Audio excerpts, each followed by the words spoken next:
Dikkat! Sizinle işimiz var. İş kurma, mövcud biznesini böyütmək, karyerasında irəliləmək istəyənlər üçün Nərmin Aşurzadə ilə idarə etmənin əsasları başlayır. Salam, hər vaxtınız xeyir olsun. Mikrofon qarşısında bugün də mənəm Nərmin Aşurzadə və bugün həftənin 4-cü günü olduğuna görə bizim yüksəliş müsabiqəsindən daha bir qonağımız var. Belə ki, ikinci yüksəliş müsabiqəsinin qaliblərindən olan Camal Nağıyev studiyamızdadır. Camal, xoş gəlmisiniz. Necəsiz? Xoş gördük Nərmin xanım. Hər kəsə salamlayıram. Ümid edirəm ki, qarşıdakı dəqiqələrdə çox maraqlı bir müzakirəmiz olacaq. Mən əminəm belə olacaq. Çünki mövzumuz da çox əhəmiyyətlidir. Dəyişiklik dövründə doğru namizəd profilini necə müəyyən etmək lazımdır? Biz burada həm HR-lar necə müəyyən edə bilər, həm onlar üçün danışacağıq, həm də ki, biz özümüz iş müsahibələrinə gedəndə nəyə diqqət edək ki, HR-ların xoşuna gələk. Bu haqqda da suallarım olacaq. Birinci sualım ondan ibarətdir ki, biz dəyişiklik dövrü deyəndə nəyi nəzərə almalıyıq? Dəyişiklik dövrü qeyri-müəyyənliklərin, risklərin və tez-tez dəyişən tələblərin olduğu bir mərhələdir. Və adətən iş dünyasında biz bunu bir neçə xüsusiyyətlə tanımlaya bilərik. Burada dəyişikliklər çox sürətli ola bilir. Bir müəmmalıq var. Hər hansı alınan qərarların nəticələri proqnozlaşdırıla bilmir. Bir də qeyri-müəyyənlik var. Problemlər çox şaxəli olur. Amma bu problemlər üçün verilən cavablar isə sadə cavablar olur və ya biz çox şaxəli problemlərə bəzən heç sadə cavablar da tapa bilməyə bilirik. İstənilən dəyişiklik bu bərabərdir qeyri-müəyyənliyə, yoxsa belə yanaşmaq doğru deyil? Belə yanaşmaq doğru deyil, amma biz bunu belə ifadə edə bilərik ki, əgər dəyişiklik baş verirsə, burada qeyri-müəyyənliklər ola bilər. Bizim burada əsas məqsədimiz nədir? Bu qeyri-müəyyənlikləri aradan qaldıracaq komandanı tapmaq. Və dəyişiklik dönəmində işə qəbul, doğru namizədə axtarmaq da dediyimiz bu prosesdir ki, bizi bu qeyri-müəyyənlikləri aydınlığa çevirsin və biz nəticələri birinci proqnozlaşdıra bilək, riskləri proqnozlaşdıra bilək və riskləri necə qarşısını ala biləcəyimizi, yəni risklərin qarşısını ala biləcəyimiz alternativ həllər yaratmaq. Bu yəqin olduqca çətindir hər halda riskləri öncədən tam proqnozlaşdırmaq. HR-lar ümumiyyətlə hansı risklərlə rastlaşırlar? HR-ın məncə ən böyük riski, xüsusilə işə qəbul sahəsində çalışanların doğru namizəd, doğru vəzifəyə götürməmək və doğru vəzifə, doğru namizəd tapa bilməmək bu böyük riskdir.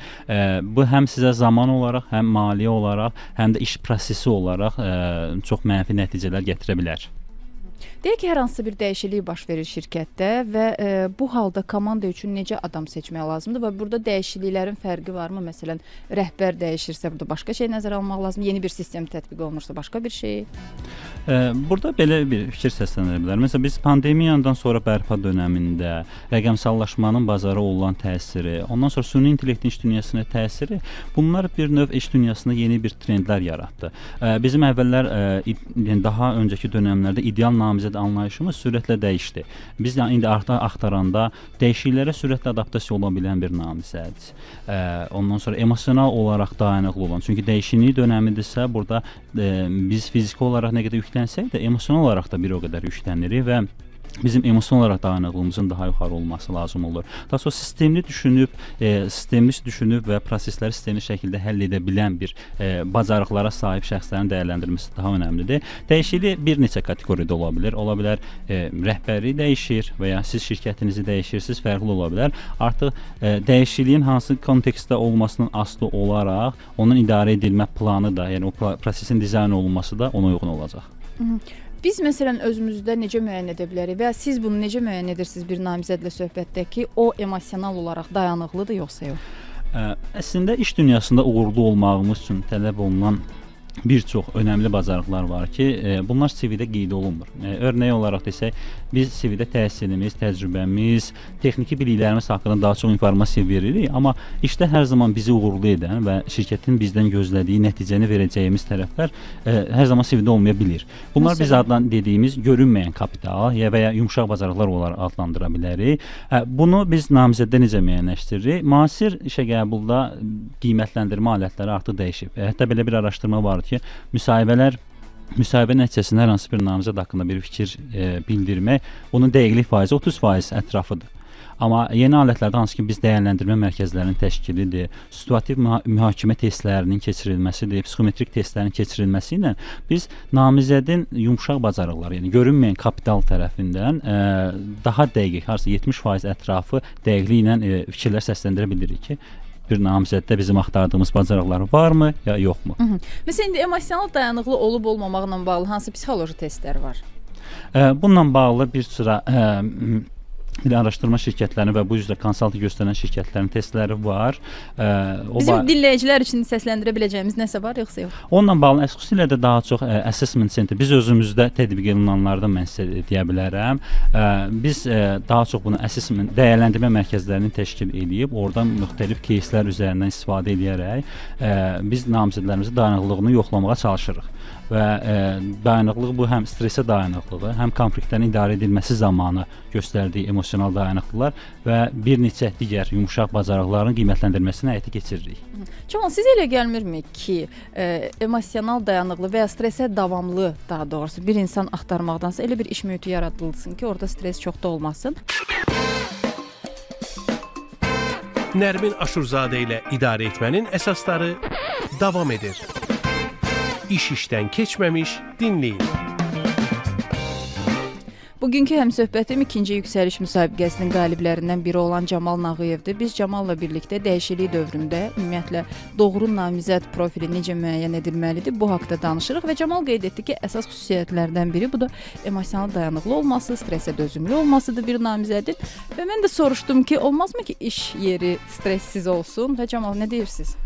İnsan duyğulardan bir növ yoğrulub deyə insan davamlı olaraq, yəni biz 10 dəqiqəlik bir reqlament götürsək, 10 dəqiqə ərzində bir insan hiss elədiyi duyğular fərqlidir. Yəni stabil olaraq bir duyğunu hiss eləmir. Biz stressiz bir iş mühiti yaratsaq, tamam, biz sorğu keçiririk əməkdaşlarımıza, necə bir iş mühiti istəyirsiniz? Və onların istəyinə uyğun bir iş mühiti yaratsaq, daha sonra artıq əməkdaşlar onlara daha çox yaxşı davrandığınızdan başlayacaqlar stressə keçirməyə ki, bu oldu, başqa birisi olsun, başqa birisi olsun. Və davamlı olaraq gözləntilər olduğu üçün stressiz bir iş mühiti qeyri-mümkündür. Yəni hər şey ideal olsa belə, daha da ideal ola bilər və buna görə də biraz stressi. Biz nə edə bilərik? Stressi idarə edə bilərik, lüzumsuz stressləri aradan qaldıra bilərik. Məsəl üçün, bəzən insanlara azadlıq, səlahiyyət, məsuliyyət vermək lazımdır ki, onlar daha effektiv olsunlar, daha yaxşı nəticəni əldə etsinlər. Əgər biz onları baskı mühiti yaradırıqsa, baskı mühiti bu ekstradan stressin yaratmasına səbəb olur. Əlbəttə ki, mən bundan razı deyiləm, amma istənilən bir vəziyyətdə stres olacaq. Biz nə etməliyik? Bu stressi idarə etməliyik. Burada məsələ nədir? Bizim stresin idarə olması dediyimiz stresin yaranmağa qoymamaqdır. Yəni biz demirik, gəl biz sənə stresli mühit yaradacağıq, sən o stresli mühitdə işləyəcəksən. Bizim demək istədiyimiz odur ki, sən prosesləri elə apar ki, o stresli mühitə çevrilməsin. O istənilən bir halda bizim hazırda sizinlə də ola bilər ki, fikir ayrılıqlarına gələk, hər hansı bir mövzuda fikir ayrılıqlarımız olsun. Əgər biz bunu idarə etməyə fokuslanmasaq, burada konfliktə çevriləcək. Yox, əgər biz bunu idarə etməyə çalışsaq, çox maraqlı bir fikir mübadiləsi olacaq və yekunda səmərəli və effektiv bir nəticəyə varacağıq. Mənə açıq elə gəlir ki, elə effektiv nəticə odur ki, fikir ayrılıqları olsun. Yəni hamı eyni düşüncədə olan insanlar bir yerdə olanda bəlkə yaxşı nəticələr də olur. Amma daha çox müxtəlif fikirdə olan insanlar onda məqsədə daha tez çatırsan. Yəni müxtəlif alternativlər eşidirsən də hər kəsdən ki, çıxış yolu nədir, nə etmək olar? Eyni yeməyi sevən bir komanda düşünün. O komandada müxtəlif dadları dadmaq istəyən yeni bir fikirlər səslənməyəcək. Ona görə biz fərqli düşüncələrə, fərqli dünya görüşünə sahib insanları bir araya toplamaqda maraqlı oluruq ki, onlar yeni fikirlər, yeni ideyalar ortaya qoysunlar. Amma belə bir yanaşma da var ki, müdirlər özünə oxşayan insanları seçirlər, başqa fikirdə olanları yox. Əslində mən bunu biraz belə ifadə edirəm. Müdirlər daha çox idarə edə biləcəyi insanları bir araya toplamağa çalışırlar və onlar düşünürlər ki, özlərinin komandasını cəlb edədikləri bütün əməkdaşlar bu onlar kimi düşünür və ya onların istədiyi kimi düşünürlərsə, onlar rahat şəkildə idarə edə biləcəklər. Amma rəhbərlər qorxmadıqda, onlar fərqli fikirlərə açıq olduqda və fərqli fikirləri idarə edə bildikdə, onlar çalışırlar hər zaman ki, fərqli fikirdə olan insanları bir araya toplasınlar ki, onların, adətən rəhbərlərin məncə əsas öhdəlikləri odur ki, onlar ideyaları toplayıb, o ideyalardan yeni məhsullar yaratmalıdır. Bu məhsul dediyimiz fiziki məhsul da ola bilər və ya bir iş məhsulu da ola bilər. Biz doğru namizəd profilinin seçilməsi ilə bağlı danışarkən siz iki əsas məqamı toxunduq. Yəni stressə dözümlü dəyişikliklər olmalı və bunun əlavə olaraq da bir nüansda qeyd edilməsi öyrənmə bacarığı. Çünki bazar sürətlə dəyişir. Dəyişən mühitdə stabil bacarıqlar çox sürətlə köhnəlir. Və bu köhnəlmə olduğuna görə öyrənmə bacarığı nə qədər yaxşıdırsa, siz artıq bazarın yeni tələblərinə uyğun bilikləri, bacarıqları onlara sürətli şəkildə öyrədə biləcəksiniz. Bəs bunu necə təyin edirsiniz? Məsələn, ilk görüşdə, ilk müsahibədə elə anlamaq olur? Mən düşünürəm ki, artıq uzun müddət işə qəbul sahəsindəyəm və kifayət qədər insanla görüşmüşəm. Bunu müəyyən eləmək elə də asan deyil və kimlərsə ki, deyir ki, mən müəyyən edə bilirəm. Düşünürəm ki, biz onlardan gedib məsləhət almalıyıq. Amma bunu öyrənə bilmək üçün, bunu kəşf edə bilmək üçün biz müxtəlif alətlərdən daha dərinə suallar verərək, daha həm indiki təcrübəsindən, həm də gələcəklə bağlı vizyonu, baxış açısını öyrənərək biz müəyyənləşdirməyə çalışırıq ki, öyrənmə bacarığı necədir. Bir misal çəkə bilərəm. Biz zaten namizədlərdən eşidirik ki, mən onlayn öyrənə bilmirəm, mən mütləq şəkildə gedib dərsdə oturmalıyam və s. Artıq bazar sürətlə dəyişir və sırf tədris xidməti ilə məşğul olan şirkətlər belə artıq ofislərdə, offlayn olaraq hər hansı bir tədris satmağa maraqlı deyirlər. Çünki ekstradan xərclər var. Onlar belə artıq onlayn olaraq tədris etməyə maraqlıdırlar və bir müddətdən sonra artıq onlayn öyrənmə daha qabaqlı olacaq və daha çox fürsətlər. Və kimlərsə deyir ki, mən yox, onlayn öyrənə bilmirəm, mən mütləq offlayn olmalıdır. Artıq həmin şəxs mütləq şəkildə üzərində çalışmalıdır ki, onlayn öyrənə bilsin. Bu onlayn və ya digər şəkildə, yəni ümumiyyətlə öyrənmə bacarığımızı biz necə inkişaf etdirə bilərik sizcə? Öyrənmə bacarığımızı necə inkişaf etdirə bilərik? Bu şəxsdən şəxsə dəyişir. Necə edə bilərik? Mən özüm üzərindən nümunə götürə bilərəm ki, mən öyrənmə bacarığımı necə inkişaf etdirdim? Mən hətta bir dinləyərək öyrənmə məndə daha aktiv olduğuna görə mən düşünürəm ki, başlayıram, dinləyərək öyrənmə məndə daha ön plandadır. Mən dinləyərək daha yaxşı öyrənə bilirəm. Hansı mühitlərdə və hansı formada mən dinləsəm daha yaxşı öyrənəcəm? Birinci onu təhlil edirəm. Mən yolda olarkən, maşını sürərkən sakitçiliyi sevirəm. Ona görə ekstradan kənar bir şeyə fokuslanmalıdırsa, bir şeyə fokuslamağı sevirəm və o zaman artıq başlayıram öz öyrənmə. Siz bu daha çox nəyə bənzəyir? Özümüzə uyğun olanı tapmaq. Özümüzə uyğun olanları tapsaq, artıq biz öyrənmə bacarıqlarımızı inkişaf etdirmiş oluruq. Aydındır. Yüksəliş müsabiqəsində qalib olmaq üçün bəs əvvəlcə nəyə öyrəndiniz, nəyi təhlil etdiniz? Mən yüksəliş müsabiqəsində qalib olandan sonra və özüm də bir ara təhlil edirdim ki, mən öz bacarıqlarımı necə inkişaf etdirdim, yəni hansı proseslərdən keçdim ki, mən gəlib qalib ola bildim. Və həmin dönəmdə yəni öz təhlil etdiyim nəticəm bu idi ki, mən insanların davranışlarını, hər hansı bir prosesləri mütləq şəkildə təhlil edirdim. İşdə iş prosesində bir proses görürük və bunun sonu bayaq dediyimiz biz konflikti idarə edə bilmədik, bir konflikt yarandı. Qarşılıqlı şəkildə meyllərdə atışmalar gedir, hər kəs bir-birini günahlandırır. Bu prosesdə nə etmək olardı ki, bu atışmalar olmasın, buna zaman sərf etməyək. Bəs etdiyim bir xırda problem olur və xırda problem böyüyür və sən bunu işi həll etmək üçün 5 dəqiqə vaxtın lazımdır. Artıq bir günün bu prosesə gedir. Bu necə etmək olardı ki, bir gün buna vaxt sərf edilməz? Hətta yüksəliş müsabiqəsinin yarımfinal mərhələsində, yarımfinalın son günü mənim komandamda bizim çox ciddi konfliktlər yaranırdı və həmin komandanın düzdür finala təkcə mən keçə bildim, amma orada kifayət qədər konflikt yaranırdı. Əgər mən konflikti həll eləməkdən daha çox o konfliktdə bir parçası olmağa fokuslansaydım, düşünürəm ki, bugün biz burada söhbət eləmiş olmazdıq. Həll yönümlü olmaq doğrudan çox vacibdir. Yəni mən bildiyim qədər hətta işə götürənlər də məsələn həll yönümlü, siz belə adlandırırsınız da bacarığı. Həll yaratma bacarığı da adlandırırıq. Bu ayrı bir şeydir. Yəni həll yönümlü olmaq insan deyir ki, yəni biz daha çox həll yönümlü olmaq bir növ nəticə yönümlü olmaq kimi də ifadə oluna bilər. Daha çox problem həll etmə bacarığı və ya həll yaratma bacarığı kimi də adlandıra bilərik. Məsələn, bəzi xüsusiyyətlər var ki, biz ola bilər özümüz onun fərqində deyilik. Yəni bu bizdə yaxşımı inkişaf edib ya yox. Sizcə biz özümüzdə necə anlaya bilərik ki, biz həll təklif edən insanlıq daha çox nəyisə həll etməyə meylli, yoxsa daha çox gileylənən, problemdən qaçan, problem yaradan? Bunu necə anlayaq? Bunun insan özünə qarşı dürüst olmalıdır. Əgər bir insan özünə qarşı dürüst deyilsə, hər hansı bir xüsusi inkişaf yolu keçməsi biraz çətindir. Digər bir məsələ nədir? İnsan özünü görə bilməlidir. Görə bilməsi üçün də özünü o situasiyalara salmalıdır. müxtəlif proseslərin içərisində olmalıdır, müxtəlif insanlarla görüşməlidir, müxtəlif əgər biz problemli situasiyaların içərisində özünü salmalıdır ki, başa düşsün. Bu problemli situasiyalar o uğurla çıxdı və ya uğursuz çıxdı. Və ya sonra da atdığı addımları bir növ təhlil etməlidir. İnsan psixologiyasında belə bir şey var ki, istənilən bir cinayətkar belə özünə bir haqq tanıyır. Deyir ki, mən bu səbəbdən bu cinayət elədim. Əlbəttə ki, o bağışlanan bir şey deyil, amma özünü nəsə əsaslandırır ki, bir növ vicdanı rahatlasın. Əgər biz də özümüzü o mövqedə olsaq ki, mən düz elədim, onlar səhvdir, bu uğurlu bir nəticəyə gətirib çıxarmayacaq. Amma biz özümüzə qarşı biraz tənqidi yanaşsaq ki, mən səhv eləyə bilərəm və üzr istəmək məsələsi, ya səhv isə, yəni mən bunu belə ifadə edərdim. İnsan bəzən səhv etdiyi təqdirdə səhvini qəbul edir və artıq bundan bir dərs çıxarırsa, artıq dəyişməyə başlayır. Və dəyişməyə başlayırsa mütləq şəkildə o artıq daha uğurlu bir yola gedəcək. Komandada ümumiyyətlə problem yaradan əməkdaşın olması həmişə pisdir. Həmişə pis deyil. Komandanın inkişafı üçün məncə bu bəzən münbit şərait olur.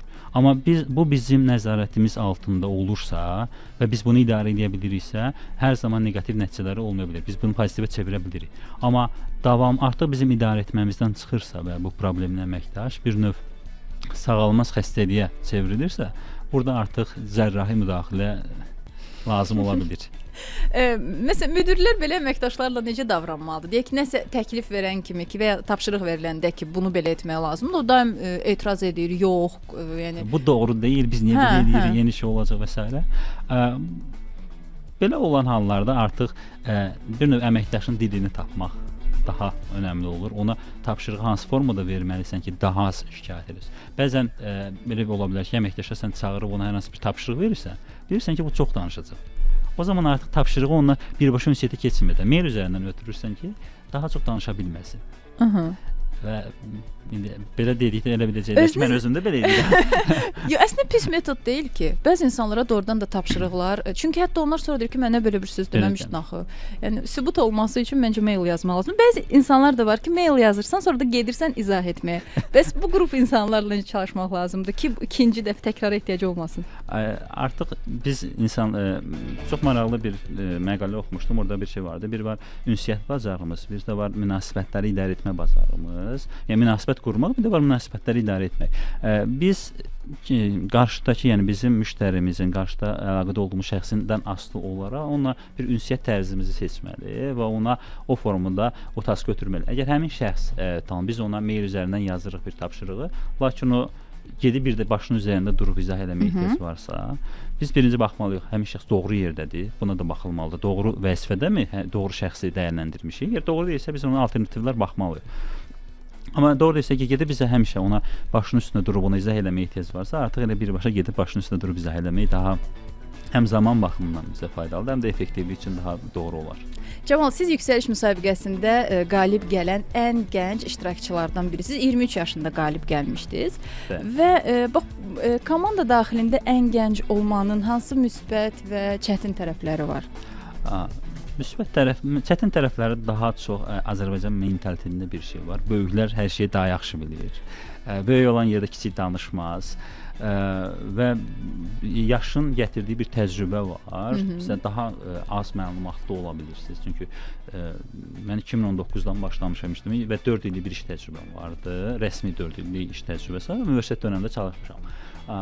Və bu təcrübənin gətirdiyi bir şey var. İnsanlar biləndə ki, sənin yaşın azdır, səni qeyri-ciddi qəbul edə bilirlər və sənin fikirlərini çox da əsaslı bir fikirlər kimi görməyə bilirlər. Əsas məsələ ondadır. Biz xarizma olaraq qarşı tərəfə göstərməliyik ki, mən yaşım az ola bilər və sonra ola bilər, amma mənim fikirlərim dəyərli fikirlərdir və qarşı tərəf mütləq şəkildə səndən hesablaşmalıdır. Bu xarizmanı bir növ yaratmaq lazımdır. Bir də belə olan hallarda bəlkə mənim də biraz yaşımdan daha yaşlı görsənməyim qocaltdılar sizi. Qocaltmalılar da biraz yaşımda məncə daha yaşlı görsəndiyim üçün çox da mənim üçün problem olmamışdı. Ümumiyyətlə özünüzdən böyük insanlara rəhbərlik də yəqin ki etmisiniz də, bu təcrübənizdə olub. Bəs belə məqamlarda necə davranırsınız? Məsələn, nəsə irad bildirmək istəyəndə? Biz adətən hər hansı bir əməkdaşla hər hansı bir mövzunu müzakirə edib ona bir rəylərimizi bildirəndə bunu çalışırıq təkbətək görüşlərdə edək və bu qarşılıqlı şəkildə olsun. Həm əməkdaşlarımız bizə öz geri dönüşlərini etsinlər, həm də biz əməkdaşlarımız edək və biz bunu daha çox çalışıb o mesajı vermək istəyirik ki, biz hər hansı bir məsələdə çalışırıq. Hər birimizin bir vəzifə öhdəlikləri var. Burada yaş önəmli məsələ deyil, gördüyümüz iş önəmli məsələdir. Hər birimizin bir öhdəliyi var və öhdəliklərimizi görməliyik. Bunu necə birlikdə görəcəyik, ayrı-ayrı görəcəyik, artıq bu bizdən asılı olan bir şeydir. Biz birlikdə görməyin tərəfdarı olduğumuzu qarşı tərəfə ötürürük və qarşı tərəfdə professional şəxslər olduqda bunu rahatlı şəkildə qəbul edir. Artıq onlar professional yanaşmadıqda, bu konfliktlərə çevrildikdə artıq ona uyğun tədbirlər görməliyik. İdarəetmədə belə bir yanaşma var.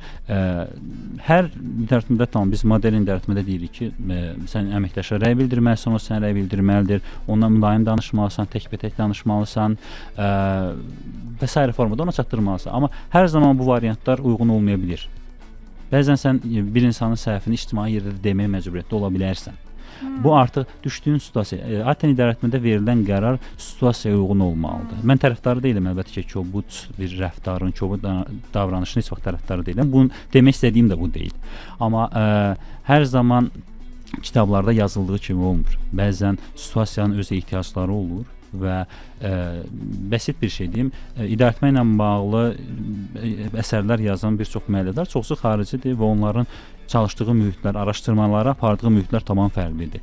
Bəzən mentalitet, milli mənəvi dəyərlər və digər məsələlər təsir edir. Örnək eləyə bilərəm, mən belə bir кейslə rastlaşmışdım. Düzdür, öz komandamda yox, bizim idarəsi dostlardan birinin danışdığı. Əməkdaşı onunla, xanım əməkdaşı təkbətək görüşlərdə razı deyildi. Belə bir hallarda sən əməkdaşa feedbacki verməlisən, yəni rəyi bildirməlisən işi ilə bağlı. Bunu hansı formada bildirəcəksən? Ya ümumi ortalıqda bildirəcəksən və ya ona yazılı şəkildə bildirəcəksən və ya müzakirə gedirsə iclaslarda bildirə biləcəksən. İndi bu düzdür, fərqli situasiyadır, amma kollektiv daxilində ümumiyyətlə irad bildirməkdir. Əsas məqsəd nədir? Yəni insanlar daha çox adamın qarşısında eşidən daha mı yaxşı olur? İrad, burada yenə ötürülən mesaj çox önəmlidir. Sən səhv etmisənlə, sən işini daha yaxşı görmək üçün bunu etməlisən arasında fərq var. Bizim qarşı tərəfə hansı mesajı ötürməyimiz. Örnək olaraq deyə bilərik ki, sən bugünkü tapşırıqda 5 səhv eləmisən, sən bugünkü tapşırığı çox yaxşı icra eləmisən, bir neçə boşluq var, onları mən sənə ötürəcəm, sən onları düzəltdikdən sonra sənin qarşında duran bilən olmayacaq. Yenə ötürülən mesaj, məqsəd olaraq eynidir. Səhvin olduğunu qarşı tərəfə bildirməkdir, amma qarşı tərəfə hansı formada çatdırmağımız çox önəmlidir.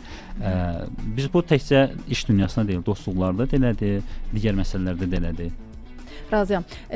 Qeyd edirsiniz ki, bu idarəetmə məsələləri ölkələrə, cəmiyyətlərə görə fərqlənə bilər. Sizcə məhz bizim cəmiyyətə uyğun olan idarəetmə modeli mi deyim, yoxsa yanaşmalar nələrdir ki, bu yalnız bizdə keçir, bizdə istifadə edilir? Bu Azərbaycanda biraz şirkətdən şirkətə də dəyişir.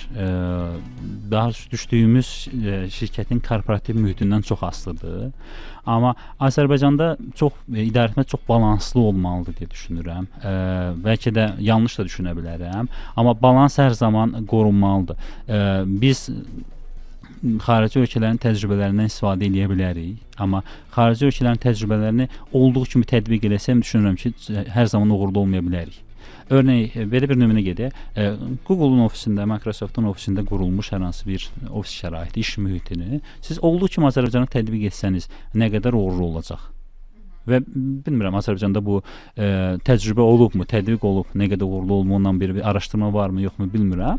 Amma tam da uğurlu olacağını düşünmürəm. Məsələn, bugün bizim bir əməkdaşın oğlu dünyaya gəlib və daha sonra dünən dünyaya gəlib və bugün bizə şirinlik olaraq tort gətirib də. İndi bu sizcə dünyanın başqa ölkələrində, korporativlərdə də var, yoxsa ancaq bizə məxsus? Siz ona nə almısınız bəs? Biz öz hədiyyəmizi almışıq. Biz də biraz efir bitsin gəlib təbrik eləyəcəm. Amma əsas odur ki, biz tortu gözləyirdik ki, o gəlsin və gəldi də. Bu artıq bir növ təşkilatın özünün formalaşdırdığı bir mədəniyyətdir. Və düşünürəm ki, əslində insan resurslarının təşkilatlarda ən önəmli funksiyalarından biri təşkilatda yeni mədəniyyətlər yaratmaqdır, yeni mədəniyyətlər formalaşdırmaqdır və düşünürəm ki, bu mədəniyyət sizdə formalaşıb. Bu bütün təşkilatlarda bu formada olmalıdırmı? Bu artıq bir sualdır. Ola bilər ki, bunun hər hansı bir təşkilatda olması o təşkilatın artıq sağlam iş mühitinə ziyan ola bilər və ya yəni bu ola bilər, amma bu mütləq deyil hansı mühitdə olacaq. Amma bəzi mühitlərdə bu çox sağlam bir adi tənəyə çevrilir və insanlar arasında mehribanlıq daha da artır. Şirkətlərin çoxunda var məncə bizdə. Və çoxlarında var. Bu mehribanlığı daha çox artırır və təsəvvür edin belə deyin, hər hansı bir şəxsin uşağı dünyaya gəlir və o maddi olaraq çox sıxıntılı bir dönəmdən keçirsə və təşkilatda belə bir mədəniyyət var ki, o mühitdə hər hansı bir şirinlik alıb gətirməlidir. Bu artıq işçini əlavə stresə salacaq. Yəni bunun neqativ tərəfləri də var. Biz indi əməkdaşa stres yaşatmışıq. Düşünürəm ki, siz çox yaxşı bir hədiyyə alıb aparıb versəniz. Qarşılığında yaxşı nəzərə alacaq. Mən istəyirəm ki, biz həm də sizin yüksəlişdəki təcrübəni nəzərə alaq. Ola bilər ki, kimsə artıq növbəti mərhələyə hazırlaşır. Bax onlara nə məsləhət görürsüz, nəyi bilsinlər? Yəni sonda nə demək lazımdırsa buyurun.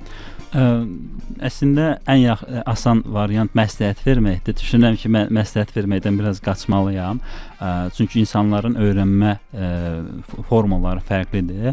Hər mərhələyə uyğun artıq yüksəliş müəyyən nümunələr cəmiyyətə təqdim edib. O nümunələrə uyğun artıq bir öyrənmə planını qurub onun üzərindən çalışmalıdırlar.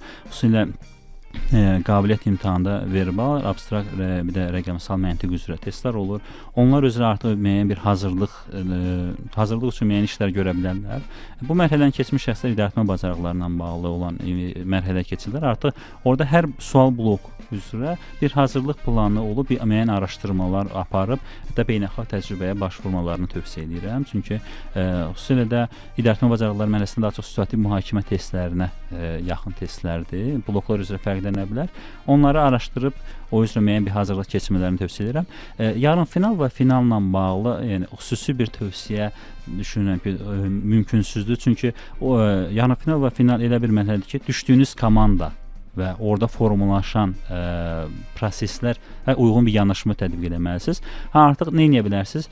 Müəyyən kitablar, idarəetmə ilə bağlı, komanda quruculuğuna, komanda işi ilə bağlı kitablar oxuyaraq özünüzdə müəyyən bir nəzəri olaraq bir xəritə formalaşdıra bilərsiniz. Bir də mən müsabiqədə iştirak edən bəzi iştirakçılardan da eşidirəm ki, məsələn, elə insanlar olur ki, onlar çox aktiv olmağa çalışır həmin dövrdə. Hər kəslə ünsiyyət qurmağa çalışır, hamı ilə danışmaq istəyir ki, yəni onu görsünlər də, hamı diqqət yetirsin. Və bir çoxları da məsələn bunu bəyənməyənlər də var, bəyənənlər də var. Mən iştirakçılarla danışanda onlar bu fikirləri bildirir. Sizin fikrinizcə çox ünsiyyətə açıq olmaq, hamı ilə mütləq danışmaq, hamı ilə tanışlıq qurmağa çalışmaq, bunun mənfi və müsbət tərəfləri? İnsanlar belə eləyərək düşünürəm ki, bir reputasiyalarını həmin proses boyu gücləndirməyə çalışırlar digər şəxslərin yanında. Məncə reputasiya təkcə geyimdən və danışıqdan ibarət olan bir şey deyil. Bu davranışlarla özünü gücləndirən bir prosesdir və bu daha çox bizim ünsiyyət qura bilərik. Biz insanlarla ümumiyyətlə ünsiyyət qurmalıyıq, onların təcrübələrini öyrənməliyik. Amma bu daha çox nəyəsə əsaslanan bir ünsiyyət olmalıdır. Yəni daha çox yalnız getdiniz, siz harda çalışırsınız, mən harda çalışıram və bir fikir mübadiləsi yoxdursa və dəyərli fikirlər müzakirə olunmursa, düşünürəm bu da çox da müsbət bir şey deyil. Çox danışmaq sizi qalib eləməyəcək. Hər məsələyə fikir bildirmək sizi qalib eləməyəcək. Bizdə işə qəbulda belə bir yanaşma var. Əsaslandırılmamış fikir doğru fikir deyil. Yəni sizin səsləndirdiyiniz arqumentlər hər hansı bir əsası olmalıdır ki, siz qalib ola biləsiniz. Sadəcə mən belə hiss edirəm, belə istəyirəm, bu belə keçmir. Keçmir. Aydındır. Təşəkkür edirəm gəldiyinizə görə. Çox xoş oldu bugün sizinlə ünsiyyətdə olmaq. Mən sonda bir daha qeyd edim ki, bugünkü həmsöhbətim 2-ci yüksəliş müsabiqəsinin qalibi Camal Nağıyev idi. Biz Camalla birlikdə dəyişiklik dövründə doğru namizəd profilinin müəyyən edilməsi və yüksəliş müsabiqəsindəki qalibiyyət haqqında danışdıq.